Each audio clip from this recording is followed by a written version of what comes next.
As promised, it's all about videos today. Well, we've always been about videos. We do one right now. Exactly right.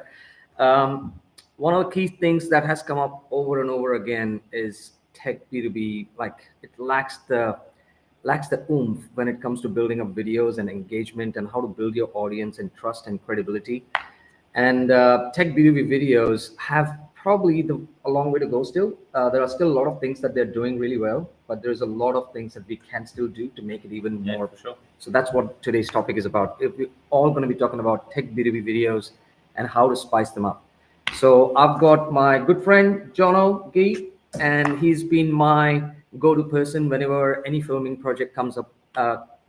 Along with whether it's live action shoots and everything, and I'll talk about most of this as we go. And and he's the go-to guy for me, and Thanks, man. from a creative perspective. um, and for those of you who don't know me, I'm Sandeep from Measurable Impact. We are a tech B2B marketing agency, or growth agency rather, because it's all about building growths and not like short-term demand gen cheap tactics that would work for a couple of quarters and then die off. It's all about consistency and building that presence. And this is why we're talking about the video marketing strategy, right? So some of the key stats that came up that was stupendously crazy, and I had to make notes about it, is we are in the phase of learning, right? Everyone wants to learn nowadays. I don't know about you, but even if I want to understand certain things, instead of googling it, I actually YouTube it. I don't know if you do that. Yep, 100% video. Yeah, 100% For sure. video. Like whether it is about building trust, building credibility, a lot of times it's not just about googling and finding information. It's about someone who has done it. It's a easier means to understand things. Quick 2 minutes video. So 66% of the people right now globally are actually getting their information through videos. Wow. Now, if you start looking at, especially all your tech companies out there, how much of your information goes out as a presence of videos, and how big, long, short, how effective, how punchy, and that's what we're going to talk about. A couple other stats before we go on. 93% of businesses are actually driving new business through videos. That's ridiculous. So 93% of your new business comes from the trust that they get through videos. So Yeah. I think I've sold the value proposition. That's why I do what I do. Exactly right. Exactly right. So look, let's just get right into it. We want to talk about different types of videos that you can build, and what and where and what stage of the journey can they be effective. And of course, Jono, you can then give us your inputs on what you can do to spice it up, because Sure. that's the whole idea about today's event. Sure. Is not just about building the content, how to spice them up. Mm. So the first thing that we generally like to do and is talk about is live action videos. Now, I believe live action videos are the most common type of videos, especially in the tech world. There is obviously the video logs, your talking heads, and your interview style videos, Yeah. right? So you have done a lot of those with me. And video logs are getting a lot more common because, again, they are how-to videos or similar with talking heads, but talking Yeah. heads can have a lot of overlays. What are your input? What do you think that people can do to spice them up?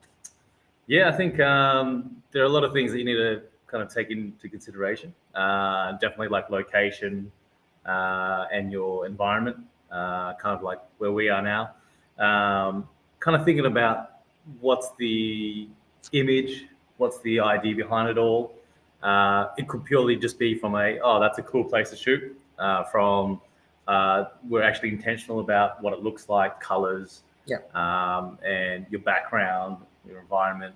I think those things are definitely important in terms of Like the visuals, you mean? for the visuals, but also just for the look and the feel. I think that's a big thing which many people don't really consider when they're wanting to film. Yeah. Usually it's like, oh, look, I want a white wall and everything's kind of bland and kind of really flat. Yeah.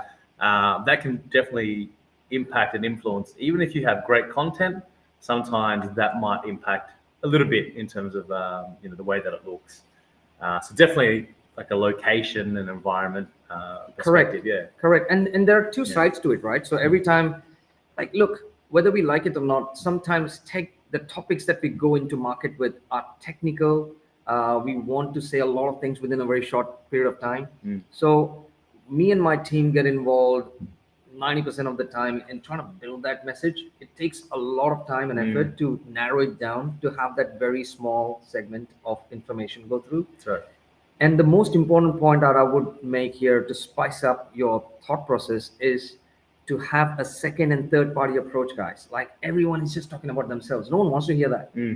They want to hear, like yesterday, I didn't know why my deck was getting all the black patches. I YouTubed it and said, why the hell is my deck getting all that, especially when it's raining? Yeah. And hey, you know what? I want to know how to. I want to know how I can get a fix for my problems, and not just someone how great they are at what they do. Yeah, for sure. Right. Video logs are becoming quite effective. Like sometimes you don't want to spend a lot of money, Sure. or with cameras and setup and everything. What would you sort of? Yeah, I think the vlogs have a much more personal approach. That I think is more about content and keeping your audience interested. So if you got content that's good and important, sometimes that location, that background doesn't even matter anymore. So they're definitely things which people have been doing it off their phones or simple cameras. That I think is content driven. Which I think is a lot of what you guys do in terms of how do you put yourself out there, what kind of marketing strategies do you have, and it might not be about a high quality video. It might be a vlog style video where you want it to be a little bit more personable and a little bit more engaging, as if you're talking to someone, almost one-on-one. Correct. Vlog style. So I think the content there is definitely an important thing. Personalization, basically. Yeah, and I think a lot of vlogs, if you do want to get into the kind of not technical, but kind of the idea behind it is, kind of going on that journey with them. So most of the times they're holding a camera and you're going on this journey with them. So absolutely. Yeah, maybe just thinking more about what is that content about and engaging them in that sense. So yeah. No, that's totally valid, and this is where it all comes down to that.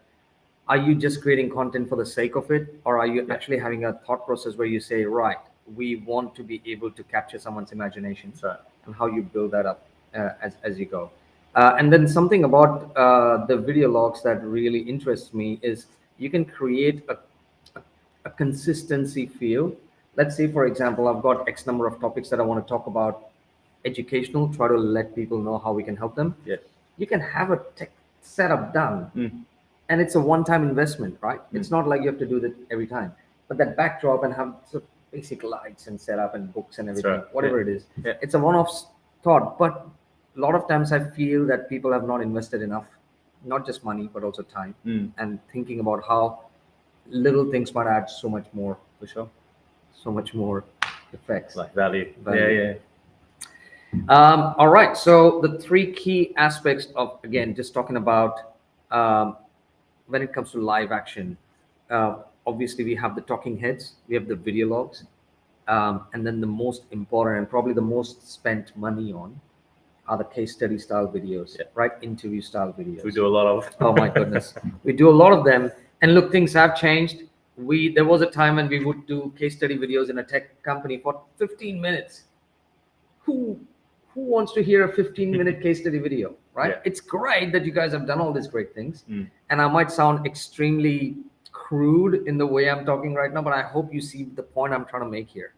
The idea is to have simple, in fact, nowadays we do 2-minute videos overall, and then splice them up into 30-second, 60-second videos. So what are some of the common challenges that or what are some of the key things that you would want to keep in mind? Again, from a spicing up perspective, when you're doing filming of a video case study, high profile video case study. Yeah, I think one of the biggest things is really emphasizing the points, especially when I'm on the shoots with you guys. It's all about capturing that key word or that key sentence. It's not about how long it takes to say something, but being impactful kind of from the start. I guess from our perspective, which is from the filming, the post-production as well, how it's going to sound and look. I think that's really important. Yeah. Because if we can't grab those key elements, then we can't actually put something together that's going to make an impact, or it's not going to be as punchy, or it's not going to be as we're saying spicy. Spicy. It's not going to look the way that we want it to look. So everything from pre-production to production, especially on the day, to get kind of the content that we want, but also have the option to make it a long form or even a short form video. That's really important, I think, as well. Yeah. It's almost like you can have a short form, then click for more. That might have the long form for people who do want that more information. So you kind of do want to grab them, very marketing. Just grab their attention first, I think, which is one of the most important things. Correct. And whether that's through video, later on we're going to talk about motion graphics, but just engaging, I think, your audience is a really big one when we film. 100%. And it takes a lot of, like you said, visualization a lot of times. And look, I come from a little bit of a photography background, not to the level that you guys are, but generally when we are briefing a client, one of the key things that we want to try to drive is to have the end production in mind, or end product 100%. In mind rather, to see what do I want this entire video to look like right at the end. And it has to be absolutely spot on to your buyer personas. So if you haven't done your buyer persona mapping, if you haven't done your baseline content framework, you're wasting your money on just building ad hoc videos and everything. I feel it's just like, there are more clients I go to where they just want to do a video for the sake of it, or because there is a client ready to do it, do a case study video, which is great, but there are no supporting elements to it, right? Yeah. So just to wrap the first point off around live action shoots, one of the three key things that I would take out is understand the buyer's journey, which content should appear at what stage of the journey of the client. So if it's a case study video, that's probably a third party voice. I would rather do that for the awareness build or the brand building part. When it's a talking heads video, maybe you're talking about how to, that generally goes to middle funnel, or MOFO, we call it. Yeah. And when you're actually talking about technicalities, about certain really technical aspects of a software or whatever the solution or product that you're trying to sell, and you're actually showing them the speeds and feeds, that generally goes into the bottom funnel when you're actually doing demos or use cases or those kind of architecture design thought process. So bottom funnel, but make sure that you're able to market and have surround tactics around. Yeah, that's good. So I think we've talked enough about the first point. One of the key things is, again, live action videos, which has probably got video logs, your case study style videos, and of course talking heads. Let's move on to the next stage.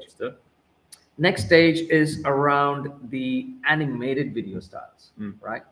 Now, animated video styles, as you probably know, and you guys work on it, some of them have actually gone out of sync, in my opinion. But again, you probably can give me a little bit of an idea. So for example, animation videos. Yeah. When would you use it, and what are some of the things that you would want to do?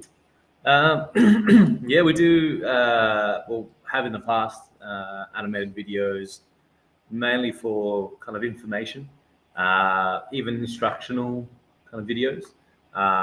That makes it a little bit clearer to kind of understand. Also, a visual element for them to understand, whether it be about a topic or instructions of how to do something or carry out a task. Yeah, I think animated videos are important, but it has its place. Really depends what you're after. What are you after? So I guess an example is one that we've worked on for Service New South Wales. A lot of animated content to the actual audience, whether it be a customer that walks in, so that they understand what they can and what they can't do at their service center, how to say renew the rego, or how go about those things. So we've used a lot of visual kind of elements, in terms of animation and motion graphics for that. Yeah. So I think it just depends on what you're after, and it could be kind of product related, like product specific maybe. Yeah. But if you're I think if you're talking about something more kind of in general, it's not as widely used. Yeah. And I do agree that a lot of times, and again, animation videos are simple explainer videos that talk about certain processes or certain steps or certain products. That's right. Yeah. How long could they be? Or what's the Couple minutes. I was hoping you're gonna say 10 seconds, but like the attention span has gone out of the It's window very now, short, right? yeah. So it's crazy. But yeah, under 2 minutes is probably I Yeah. would say. I would even say under 60 seconds, right? Because Yeah. quick, easy consumption model where you're able to build certain thought process. Now, Mm. within the animated videos, there are different areas as well. Mm. Like you could actually have graphics, Mm. sort of infographics. Infographics, yeah. So, can you tell us a little bit about that? Yeah, I think infographics is quite powerful in the sense that if you do have a visualization, specifically for like graphs or content, like 10% of this and 20% here and 30% there, if you're able to visualize it or display it on screen, your audience has a better way of absorbing that information rather than if Sandeep said what 63%, 66% Video consumption. That's right. If you say that, it's very different to if you say that and you have a visual element. So kind of combining those Like things. speeds So and feeds, and with that, 100%. And I think having you almost like reiterate that idea again with your voice, visual elements, animation. It's kind of like an experience of okay, I get it. It's 66%. correct. So yeah, I think infographics animation has its place. It's heavily, I guess, it's heavily used. I guess for me, back at Channel 9, MTV, we use motion graphics all the time, and Yeah, that's of course. basically just to capture the attention. It is literally a couple of seconds for that one. Yeah, and keep you them capture there. and keep them there, and then they'll watch that promo. Right. Yeah, so I think that in itself is really important. I think one of the things that maybe This is a really good point. one of the things that people don't really understand is how that goes together. Mm. A lot of the times, the motion graphic side of things gets put on at the end with an afterthought.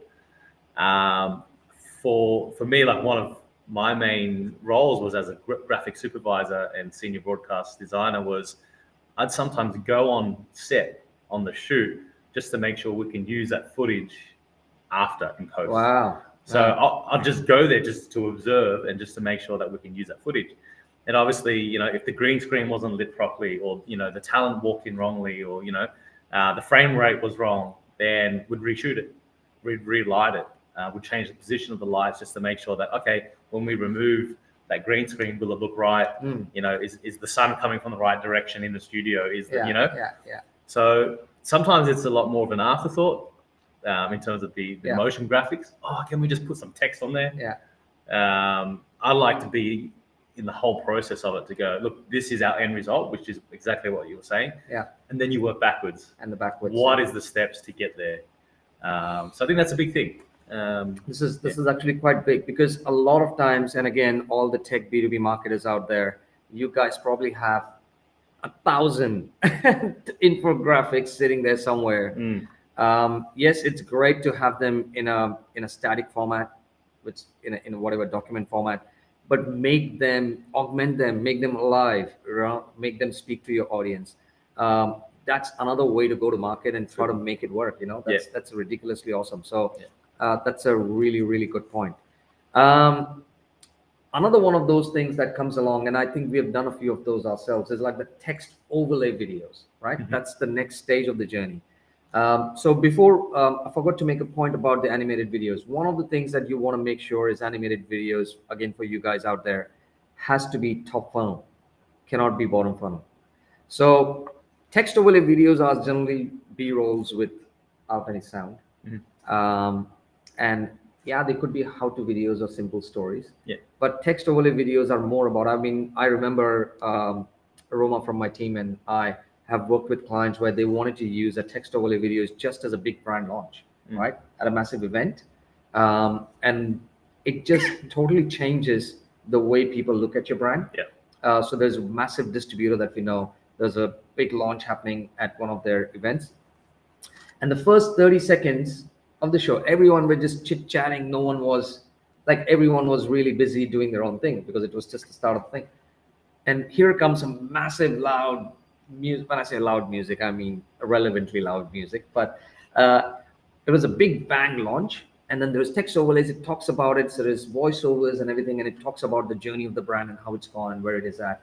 Everyone shut up, right? And right at the end, all, not standing applause, that would be an over exaggeration, but there were applause from the audience. And that showed us that there was enrollment, right? So have you done a lot of those kind of text overlay videos? And what would you think to spice it up?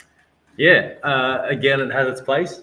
I think there are definitely very powerful. It's a powerful tool in the sense that you're just creating text over an image or over video or whatever it might be, and you're allowing the audience to create almost their own idea of what they're watching. Yeah. You're not telling them what they're seeing. You're not telling them, what to feel. They're purely just absorbing, and we're creative beings, so we kind of create in our mind what that means for us. Yeah. If you hear some sort of inspirational music in the background, that means something different to me than to you or to someone else. Yeah. So it's almost got its own interpretation of how impactful it could be. But then again, that's the other thing. Who's your audience? Who are you targeting, and how is it going to impact them? So if they get nothing but, oh, that felt nice out of it, then I don't think you've hit your mark. Really well. Correct. But if it's targeted in a particular way and they come out with an understanding of, oh, that's what you guys do, or that's what you're all about, then I think that's great. So I think, again, it's about, working backwards to go, this is my end result, this is what I want to achieve, and we work back from there. And I think what you guys would definitely work on with Sandeep would be the scripting. That in itself is huge. and a lot of times it comes to that, like between me and my team, we end up spending hours in trying to go through and imagine a ton of material that gets thrown out to us.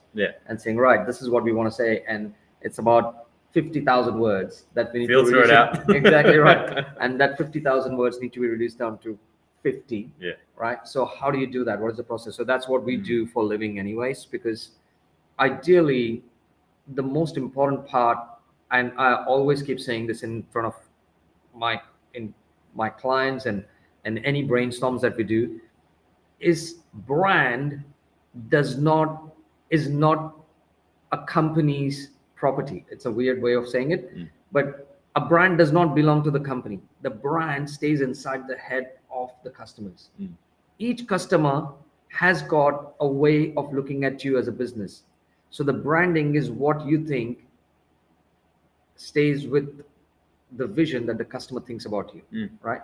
And all these little elements that we do are extremely critical, right?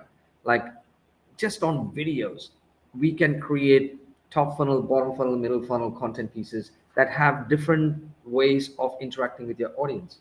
So I would definitely say text overlays is something that could be a brand building exercise, positioned at an event where you have mass audiences. Of course, you can keep replaying that on your website or on your call to action landing pages or wherever it goes. But the idea is to make sure that have text overlays on your events, on your big screens that you would have got. You got booths and everything. So I was going to say that exhibitions. And everything. And they would be really handy. People don't have to hear everything, but there is something that they can watch and 30 seconds get an idea what you do. That's right. Brilliant. So moving on, we'll go to our final piece. There's plenty others, by the way, right? So we could have talked about, anyway, I'll talk about them later on. But the next one is off the bat is live stream video. Now, what better way to explain what the hell live stream video is than actually doing it live? So what you guys are seeing right now, it's a video broadcast. We're talking about a topic that hopefully a lot of you guys have something in common for. It could be launched on various social media platforms. It gets a lot of interactions, right? And in my opinion, gone are the days of databases where you can have a database and spam the hell out of your audience. It's no longer that. More of marketing these days is about building your audience, 100%. right? And how do you build your audience is when you're able to communicate what exactly that you can do to make their life easy, That's right. right? So live stream events. How do you spice it up? Yeah, look, kind of what we got right here, right now. Even Live use case for you. I think even if it's in your room. I was talking to Sandeep yesterday, and in his background, he's got props, he's got a shelf, he's got plants or whatnot. Yeah, use the props that you've got. Use your environment. Add something to your space. Yeah. And then your content would kind of follow. Yeah. If you kind of have a stale environment, then that's kind of what you're going to get, Yeah. and also reciprocate from your audience. Yeah. I think if you really think about it, and as you were saying, put a little bit of effort into kind of your environment, your space, your location, and that live stream is so powerful because that's real time, and you could be talking to anyone, anywhere, at any time. And I think it's a very powerful way to engage with people, to ask questions, get asked questions, and that interaction level, I think, is second to none, I guess, besides face to face. Yeah.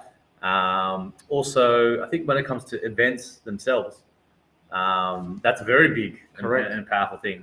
Someone can't make it, but they wish they could. Correct. You live stream that event, and I think that's a great way to also network as well. Correct. Yeah. I 100% agree. And more than like a lot of times we have done that, and we have been to an event and we have live streamed it, and we have not only videoed the presentations, but you get a lot of opportunities to do vox pops. Maybe we should actually talk a little bit about event videos next as well, because it's not on the schedule, but I think I can put it impromptu. One of the key things that we need to make sure is live stream events is about building customer interactions. You're building your audience. And the most important point missed here, and again, I'm giving a tech B2B view, you're missing out on influencers. There are a ridiculous amount of influencers ready to share their knowledge. We need to be able to tap into them and try to make this about them, about your audience, and not about how well you do it, right? Even today, when we're doing a live stream event, we are, how long did it take? Like 2 weeks of planning to do this? We've got a few calls and talked about what we're going to do, talked about location. We did everything that we said we would do. Yes, it does take time, but if you have mapped it out, and that's where we obviously help you guys, is to make sure that we map out your content framework and say, what is needed for this content piece and how you're going to take it to market, right? Yeah. So if you do that, life becomes easy. You don't have to wait and over deliver and overdo things. I mean, I would love to have a drum set behind my backdrop every time, like we've got here. I mean, this setup is, we're quite lucky to have this. We've literally stole it from Jono last minute. But the idea is to have a good setup, but ultimately make it work for you. Yeah. I want to leave a couple minutes for Q&A, but event videos, right? I know we touched on this a little bit. Yeah. Guys, one of the most important things that we miss out is free case studies, right? No one in their right mind would talk badly about you on a video. We'll just cut it out, right? Oh, we cut it out. There you go. Oh, we cut it out. No, but look, apart from the jokes, idea about vox pops is really cool. I mean, you've done a lot of them. Yeah. What do you think? How easy or hard are they, and how can you spice them up? Yeah, I think the fact that vox pops are kind of on the spot.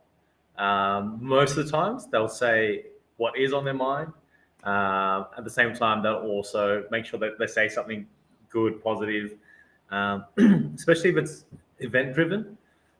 So if it's an event, they're already in that environment, they're already excited about it, they've received a lot of information.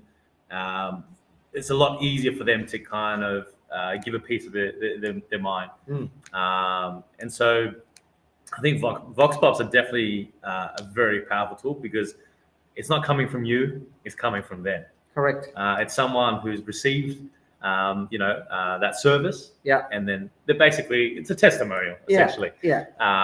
And so to me, that's more powerful. And myself, my team, I guess for our work and our business, we do a lot of those testimonial style, vox pop style, because it is that powerful. and it's natural Yep. because you're not scripting them. Yeah. You're literally asking them a question that they would naturally answer to. Yeah. And funny enough, they keep it short. Yeah. Not at least some of them. And you don't have to be in it. You've got to, You know, Correct. they're in it. And Correct. I think the less you show your face, the less you're trying to push something. exactly You know? right. So Exactly right. yeah, so let your audience or let your customers speak for you. I think that's a lot more powerful than you yourself. So that's why we have reviews, right? Well, and look, this is it, right? This is why, and this is one of the core elements of when we build our content framework with most of the tech companies. We talk about first party voice, second party voice, third party voice. 80% of the content these days in tech B2B is first party voice, which is ridiculous. No one, I mean, look, I have to break this bubble to you guys, but no one wants to hear someone talk about how good they are, right? It has to be.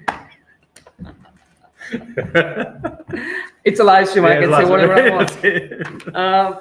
No, but like it has to be a second and third party voice. Otherwise, we are missing the point, right? I mean, yes, you need to talk about what you do, 100%, but that has to be a part of the surround tactics subtle element. It cannot be so hardcore that people feel what That's the okay, I get it, man. Like so.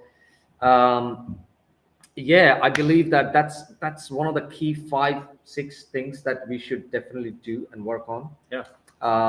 Bringing it all together. I know we talked about this in various elements. So what are the top 5 things you think we should always keep in mind to finish the session off? And then we probably open it for Q&A if there is anyone who wants to ask a question. Yeah. Yeah, definitely content. I think content's one of the biggest things. For us, from a production perspective, we look at everything from lighting, sound, your location, your environment. Those things are definitely big and key. Also, the choice of what type of video, because you can go, professional style video, but if you're kind of doing the vlog style content, it might not Resonate. work as well. So if you kind of know what type of style you're after, then cater to that. And I think in terms of the visuals, really work backwards from what's your end result, and then work backwards from there. Then you'll know what type of gear you need, what type of shot you want. Do I want motion graphics, infographics? Do I want all these things in my video? And once you're able to script it out, I think, which is what you guys do a lot of, then the pre-production, production, and post-production kind of come together. I think the worst thing is not having that, and it just doesn't work at the end.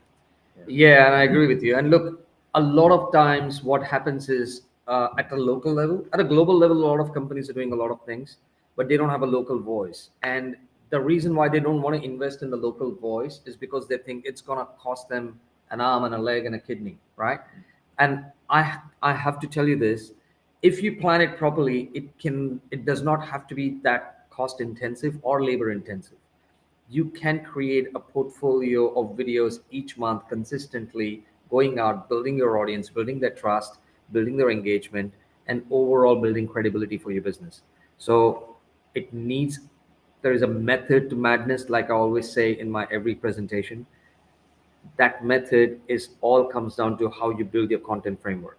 And we are more than happy to walk you through how we can do things and how each business is going to be different. Happy to create a personalized plan based on how you think on a weekly, monthly basis, what your objectives are and how you want to do it. We can help you out. But ultimately, it all comes down to the objective. Do you really want to build it the way it is, or you want to follow the traditional methods of marketing, or you want to follow what audience is asking for? In 2 years, sorry to finish this off, 90% of your decision makers are going to be millennials, right?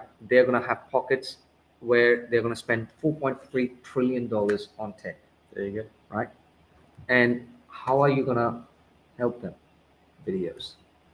So I'll open this up for any questions. I've got some chat open and see if there are any questions other than my own team asking me any questions. So where's the chat? Oh, there it is. I'll open it up for a couple minutes if we don't hear from you guys. Happy marketing. happy video marketing, I would say, and happy to just leave me a note or PM me or ping me or whatever. And happy to answer any questions if you have any about video marketing and how to build a framework. That's the most important things.